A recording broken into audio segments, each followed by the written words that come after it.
नमस्कार। प्रादेशिक समाचार के साथ मैं पूनम किरकिट्टा। पहले मुख्य समाचार। प्रधानमंत्री नरेंद्र मोदी आज नई दिल्ली में 5G सेवाओं की करेंगे शुरुआत। केंद्रीय मंत्री अनुराग ठाकुर आज राष्ट्रव्यापी स्वच्छ भारत 2022 का करेंगे शुभारंभ। देश भर के 744 जिलों के 6 लाख गांवों में होंगे स्वच्छता कार्यक्रम। रेल मंत्रालय ने चतरा गया रेल लाइन योजना को दी मंजूरी। 5,452 करोड़ रुपए की लागत से 99 किलोमीटर बिछेगी रेल लाइन। जैक की मैट्रिक और इंटरमीडिएट परीक्षा के लिए परीक्षा फॉर्म 14 अक्टूबर तक ऑनलाइन भरे जा सकेंगे। और बांग्लादेश की मेजबानी में महिला T20 एशिया कप क्रिकेट आज से दोपहर 1 बजे से भारत और श्रीलंका के बीच होगा मुकाबला। और अब समाचार विस्तार से। प्रधानमंत्री नरेंद्र मोदी आज नई दिल्ली में 5G सेवाओं की शुरुआत करेंगे। यह तकनीक बिना विलंब के अत्यधिक डेटा दर और उच्च विश्वसनीय संचार प्रदान करेगी। 5G तकनीक ऊर्जा, स्पेक्ट्रम और नेटवर्क की दक्षता में भी वृद्धि करेगी। संचार और सूचना प्रौद्योगिकी मंत्री अश्विनी वैष्णव ने कहा है कि सरकार का लक्ष्य 2 वर्षों में पूरे देश में 5G सेवाओं की सुविधाएं उपलब्ध कराना है। इसके लिए करीब 3 लाख करोड़ रुपए का निवेश किया जाएगा। 5G सेवाओं में व्यवसाय उद्यमों के लिए अतिरिक्त राजस्व तथा नवाचार प्रौद्योगिकी की स्थापना से रोजगार पैदा करने की क्षमता है। युवा मामले और खेल मंत्री अनुराग सिंह ठाकुर आज उत्तर प्रदेश में प्रयागराज में राष्ट्रव्यापी स्वच्छ भारत 2022 का शुभारंभ करेंगे। यह कार्यक्रम 1 महीने चलेगा। नेहरू युवा केंद्र संगठन के माध्यम से देश भर के 744 जिलों के 6 लाख गांवों में स्वच्छ भारत कार्यक्रम का आयोजन किया जाएगा। युवा मामलों के विभाग ने इस कार्यक्रम के माध्यम से 1 करोड़ किलोग्राम प्लास्टिक कचरे को निपटाने का लक्ष्य रखा है। श्री ठाकुर ने कहा कि देश को स्वच्छ बनाने में लोगों की भागीदारी सुनिश्चित करने और स्वच्छता के प्रति जागरूकता बढ़ाने के उद्देश्य से आयोजित किया जा रहा है। उन्होंने कहा कि स्वच्छ भारत 2022 मात्र एक कार्यक्रम नहीं है, बल्कि लोगों को स्वच्छता के महत्व का एहसास कराने का गंभीर प्रयास है। आकाशवाणी अनूठी पहल के साथ स्वतंत्रता के 75 वर्ष का उत्सव मना रहा है। इसका शीर्षक है आजाद भारत की बात आकाशवाणी के साथ।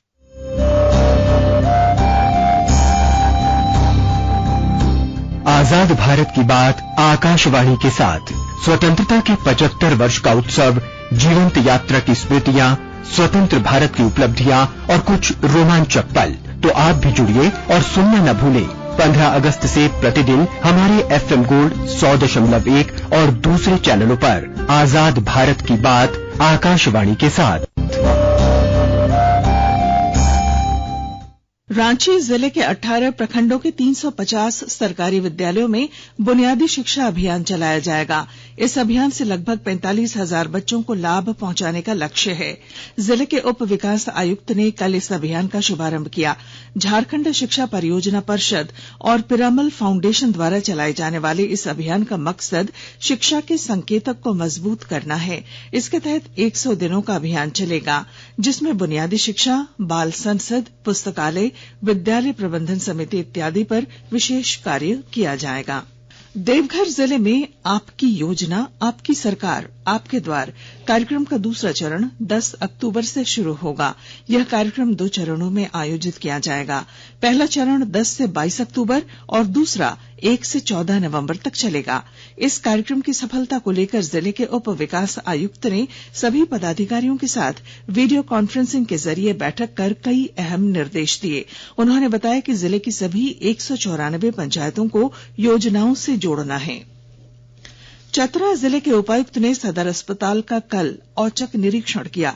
इस दौरान अस्पताल के निबंधन काउंटर, आयुष्मान कार्ड काउंटर, महिला वार्ड, प्रसूति कक्ष, ICU, SNCU समेत कई वार्डों का उन्होंने निरीक्षण किया। उन्होंने यहां मरीजों से मिल रही स्वास्थ्य सुविधाओं की जानकारी ली। उपायुक्त ने अस्पताल में आपात स्थिति से निपटने के लिए ICU वार्ड को 24 घंटे चालू रखने का निर्देश सिविल सर्जन को दिया। सिमडेगा जिले के 64 और अभ्यर्थियों का चयन टाटा कंपनी में हुआ है। इन सभी को 6 अक्टूबर को टाटा के तमिलनाडु स्थित हुसूर के लिए रवाना किया जाएगा। जनजातीय मामलों के केंद्रीय मंत्री अर्जुन मुंडा की पहल पर टाटा कंपनी द्वारा पिछले दिनों मेगा भर्ती कैंप लगाया गया था, लेकिन कुछ कारणों से कई अभ्यर्थी इस मेगा कैंप में शामिल नहीं हो पाए थे। ऐसे में केंद्रीय मंत्री के प्रयासों से इनके लिए फिर से भर्ती कैंप लगाकर इनका चयन किया गया। हजारीबाग जिले के केरेडारी थाना क्षेत्र स्थित बकचोमा जंगल से पुलिस ने भारी मात्रा में हथियार बरामद किए हैं। इन हथियारों में 2 इंसास राइफल, 1 देसी कार्बाइन, 1 पिस्टल और 200 से ज्यादा जिंदा कारतूस तथा कई मैगजीन शामिल हैं। ये सभी हथियार पुलिस से लूटे गए थे। पुलिस अधीक्षक मनोज रतन चौथे ने संवाददाता सम्मेलन में बताया कि मुंबई से गिरफ्तार 15 लाख का इनामी उग्रवादी और भाकपा माओवादियों का रीजनल कमांडर कारू यादव की निशानदेही पर पुलिस को यह सफलता मिली है। आकाशवाणी के ताजा तरीन समाचारों के लिए आप हमारी वेबसाइट newsonair.com पर लॉग ऑन कर सकते हैं। ताजा समाचार Twitter handle @AIR News, alerts और Facebook page All India Radio news पर भी उपलब्ध है।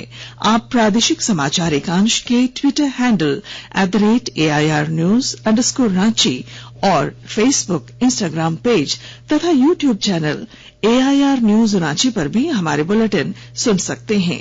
प्रादेशिक समाचार आप आकाशवाणी रांची से सुन रहे हैं और अब पेश हैं कोरोना से बचाव के कुछ संदेश। चलो एक शुरुआत करें, चलो एक फैसला आज करें, मास्क नहीं तो टोकेंगे, कोरोना को रोकेंगे, चलो एक वादा करते हैं, चलो एक वादा करते हैं, मास्क नहीं तो टोकेंगे, कोरोना को रोकेंगे। भारत सरकार द्वारा जनहित में जारी। कोविड-19 से बचाव और सुरक्षित रहने के 3 उपाय। मास्क लगाएं, 2 गज दूरी है जरूरी, सुरक्षित दूरी रखें, हाथ और मुंह साफ रखें। रेल मंत्रालय ने चतरा गया रेल लाइन योजना को मंजूरी दे दी है। रेल मंत्री अश्विनी वैष्णव ने चतरा के सांसद सुनील कुमार सिंह और जिले के उपायुक्त को योजना स्वीकृति का पत्र भेज दिया है। सांसद ने इस रेल योजना की स्वीकृति मिलने पर प्रधानमंत्री और रेलवे मंत्री का आभार जताया। उन्होंने बताया कि चतरा गया के बीच लगभग 99 किलोमीटर लंबी रेल लाइन बिछाई जाएगी। इसमें 197 ब्रिज, आरओबी और टनल का निर्माण होगा। इसके लिए 5,452 करोड़ रुपए स्वीकृत किए गए हैं। इसमें भूमि अधिग्रहण के लिए 926 करोड़ रुपए आवंटित किए गए हैं। इसके अलावा गया चतरा टोरी रेल लाइन को भी रेलवे बोर्ड ने अनुमोदित कर दिया है। राष्ट्रपति द्रौपदी मुर्मू आज नई दिल्ली में आजादी @75 स्वच्छ सर्वेक्षण 2022 के तहत सबसे स्वच्छ राज्यों और शहरों को पुरस्कार प्रदान करेंगी। ये पुरस्कार कचरा मुक्त शहरों के दृष्टिकोण को लेकर स्वच्छ भारत मिशन शहरी 2.0 अभियान की पहली वर्षगांठ के उपलक्ष्य में दिए जाएंगे। पुरस्कार समारोह में देश के कई गणमान्य व्यक्ति शामिल होंगे और विभिन्न श्रेणियों में 160 से अधिक पुरस्कार दिए जाएंगे। पुरस्कार समारोह 17 सितंबर 2022 से 2 अक्टूबर 2022 तक आवास और शहरी मामलों के मंत्रालय द्वारा चलाए जा रहे स्वच्छ अमृत महोत्सव के हिस्से के रूप में आयोजित किया जा रहा है। रामगढ़ जिले में प्रधानमंत्री स्वनिधि योजना के माध्यम से फुटपाथ दुकानदारों को लाभ पहुंचाया जा रहा है और ब्यौरा दे रहे हैं हमारे रामगढ़ संवाददाता।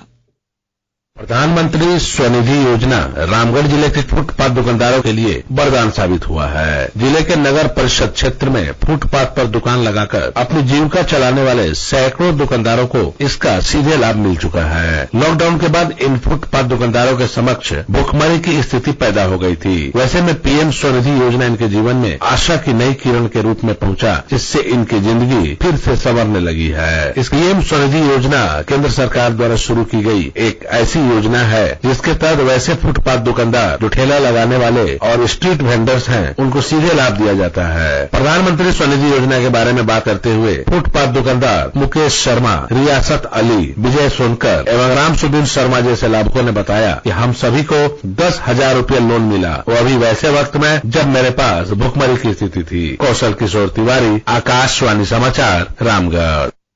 झारखंड एकेडमिक काउंसिल जैक की मैट्रिक और इंटरमीडिएट वार्षिक परीक्षा 2023 के लिए 14 अक्टूबर तक ऑनलाइन परीक्षा फॉर्म भरे जाएंगे। इन दोनों परीक्षाओं के लिए परीक्षा फॉर्म भरने की प्रक्रिया कल से शुरू हो गई है। जिन विद्यार्थियों का निबंधन किन्हीं वजहों से रद्द हो चुका है, वे फिर से निबंधन करा सकेंगे। वार्षिक माध्यमिक परीक्षा 2 चरणों में होगी। पहले चरण की परीक्षा नवंबर 2022 और फाइनल और दूसरे चरण की परीक्षा 2023 में होगी। वहीं इंटरमीडिएट की परीक्षा भी 2023 में आयोजित की जाएगी। गिरिडीह जिले के बगोदर थाना क्षेत्र से पुलिस ने प्रतिबंधित संगठन एनएसपीएम को हथियार उपलब्ध कराने वाले गिरोह के 2 सदस्यों को गिरफ्तार किया है। बगोदर सरिया के अनुमंडल पुलिस पदाधिकारी नौशाद आलम ने बताया कि एनएसपीएम के गिरफ्तार किए गए 5 अपराधियों की निशानदेही पर एक हथियार सप्लायर को बिहार के मुजफ्फरपुर और दूसरे को लातेहार के मनिका से पकड़ा गया। डॉक्टर रामदयाल मुंडा जनजातीय कल्याण शोध संस्थान रांची के निदेशक रणेंद्र कुमार को 1 वर्ष के लिए और अवधि विस्तार मिला है। अनुसूचित जनजाति, अनुसूचित जाति, अल्पसंख्यक और पिछड़ा वर्ग कल्याण विभाग ने यह अधिसूचना जारी कर दी है। खूंटी जिले के उलीडीह के निकट कल सड़क हादसे में एक दंपत्ति की मौत हो गई। यह हादसा उस वक्त हुआ जब उनकी मोटरसाइकिल सामने से आ रही एक ट्रेलर में लदे लोहे के सामान के नीचे गिरने से इनकी चपेट में आ गई। देवघर जिले में दिव्यांगों का प्रमाण पत्र बनाने के लिए सदर अस्पताल में 10 से 15 अक्टूबर तक विशेष शिविर लगेगा। गोड्डा जिले में पुलिस ने एक निजी बैंक के कर्मचारी से 3 लाख रुपए लूटने वाले 3 अपराधियों को घटना के 24 घंटे के अंदर त्वरित कार्रवाई करते हुए गिरफ्तार कर लिया है। क्रिकेट महिला T20 Asia cup cricket tournament आज से बांग्लादेश में शुरू हो रहा है। सिलहट में दोपहर 1 बजे भारतीय टीम का मुकाबला श्रीलंका से होगा। उद्घाटन मैच में मौजूदा चैंपियन बांग्लादेश का मुकाबला थाईलैंड से होगा। टूर्नामेंट में 7 देशों की टीमें हिस्सा ले रही हैं। इनमें भारत, पाकिस्तान, बांग्लादेश, श्रीलंका, थाईलैंड, मलेशिया और संयुक्त अरब अमारात हैं। टूर्नामेंट राउंड रॉबिन प्रारूप में खेला जाएगा, जिसमें प्रत्येक टीम 6 मैच खेलेगी। शीर्ष 4 टीमें सेमीफाइनल में पहुंचेंगी। बर्लिन स्पेशल ओलंपिक 2023 के लिए भारतीय दल को बोकारो स्टील प्लांट बीएसएल प्रायोजित करेगी। इस सिलसिले में कल बोकारो में स्पेशल ओलंपिक भारत एसओबी और बीएसएल के बीच समझौता ज्ञापन पर हस्ताक्षर हुआ। इसके तहत बर्लिन स्पेशल ओलंपिक में भाग लेने वाले लगभग 250 खिलाड़ी, कोच और अधिकारियों वाले भारतीय दल का पूरा खर्च बीएसएल वहन करेगी। और अब अखबारों की सुर्खियां। राज्य से प्रकाशित होने वाले लगभग सभी अखबारों ने कांग्रेस अध्यक्ष पद के लिए चुनाव की खबर को प्रमुखता से प्रकाशित किया है। प्रभात खबर ने पतरातू ग्रिड के ठप होने से बिजली संकट से जुड़ी खबर को पहले पन्ने पर प्रकाशित किया है। हिन्दुस्तान ने मुख्यमंत्री गांव गाड़ी योजना से संबंधित खबर को पहले पन्ने की सुर्खी बनाई है। लिखा है, शहर से जुड़ेंगे गांव, 600 रूटों पर चलेंगी बसें। दैनिक भास्कर ने निलंबित आईएएस पूजा सिंघल द्वारा पल्स अस्पताल के निर्माण में लगभग 6 करोड़ रुपए काला धन लगाने से जुड़ी खबर को प्रमुखता से प्रकाशित किया है। दैनिक जागरण ने गर्भपात कराने वाली नाबालिगों की पहचान उजागर नहीं कर सकेंगे डॉक्टर, शीर्षक से खबर को पहले पन्ने पर लिया है। अंग्रेजी अखबार हिंदुस्तान टाइम्स और द टाइम्स ऑफ इंडिया ने आरबीआई द्वारा रेपो रेट में वृद्धि करने से कर्ज के महंगा होने से जुड़ी खबर को पहले पन्ने पर जगह दी है। और अब अंत में मुख्य समाचार। प्रधानमंत्री नरेंद्र मोदी आज नई दिल्ली में 5G सेवाओं की करेंगे शुरुआत। केंद्रीय मंत्री अनुराग ठाकुर आज राष्ट्रव्यापी स्वच्छ भारत 2022 का करेंगे शुभारंभ। देश भर के 744 जिलों के 6 लाख गांवों में होंगे स्वच्छता कार्यक्रम। रेल मंत्रालय ने चतरा गया रेल लाइन योजना को दी मंजूरी। 5,452 करोड़ रुपए की लागत से 99 किलोमीटर बिछेगी रेल लाइन। जैक की मैट्रिक और इंटरमीडिएट परीक्षा के लिए परीक्षा फॉर्म 14 अक्टूबर तक ऑनलाइन भरे जाएंगे। और बांग्लादेश की मेजबानी में महिला T20 एशिया कप क्रिकेट आज से दोपहर 1 बजे से भारत और श्रीलंका के बीच होगा मुकाबला। और इसके साथ ही आकाशवाणी रांची से प्रादेशिक समाचार का ये बुलेटिन समाप्त हुआ। नमस्कार।